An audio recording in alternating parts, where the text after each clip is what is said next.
to tehniku, kas, manuprāt, jums būtu noteikti vērts izmantot pašai pie sevis.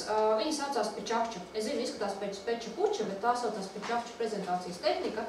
Vēsturiski nāk no Japānas. Japānā arhitekti prezentēja savus projektus, un viņiem tāpat kā man patīk ļoti garu un plašu runāt. Viņi mēdz pārsniegt savu laiku, ceru, ka man izdosies iekļauties. Man jāiekļaujās.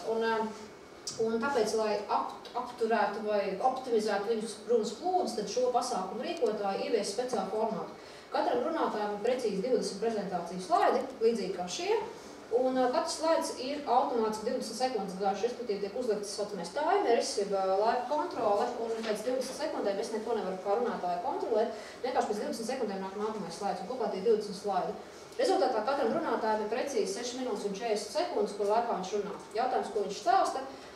Viņš stāsta par savu projektu, par savu ideju, par savu biznesa ideju, par savu sabiedrisko aktivitāti, par kaut kādu projektu rezultātiem un tā tālāk. Uz ekrāna parādās, pamatā tās ir bildes vai attēli, kas raksturo to, par ko es runāju. Tur faktiski nav gandrīz nekāda teksta virsū.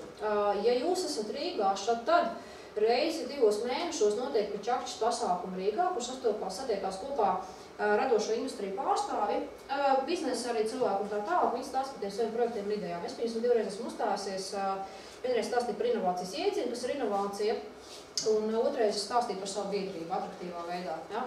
Un vidēji, teiksim, ja jūs gribat pārbaudīt, ja jūs gribat nedaudz adrenalīnu, kas izaicinājumu paši sev, tad jūs varat, teiksim, sagatavot savu kaut kādu ideju, ko esat īstenojuši, piemēram, šeit uz vietas, vai pareklamēt, faktiski arī pareklamēt, kāpēc būtu jābrauc uz Dobeli. Jā, tikpat labi varētu būt prezentācijas nosākums, kāpēc brauc uz Dobeles Nobeli, piemēram. Ja? Un pēc šīs tehnikas var pamēģināt un noprovērtēt. Auditorija vidēji 200-250 cilvēki, tāpēc saku, tas mazais adrenalīns, tas bija samērā tāds, tas bija tāds patīkams gandarījums, pēc tam, ka man tas izdevās, bet katrā ziņā tā ir iespēja patestēt sevi, gan savas spējas, prasmes, adrenalīnu līmeni, uzlādēt un tā tālāk. Ja?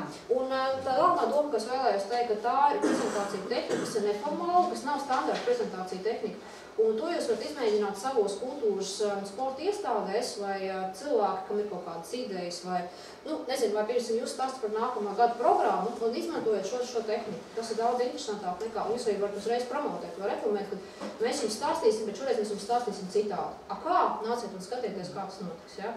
Var taisīt konkursus, vai cilvēki nāk un stāst par savām radošām idejām izpausmēm pēc šīs tehnikas.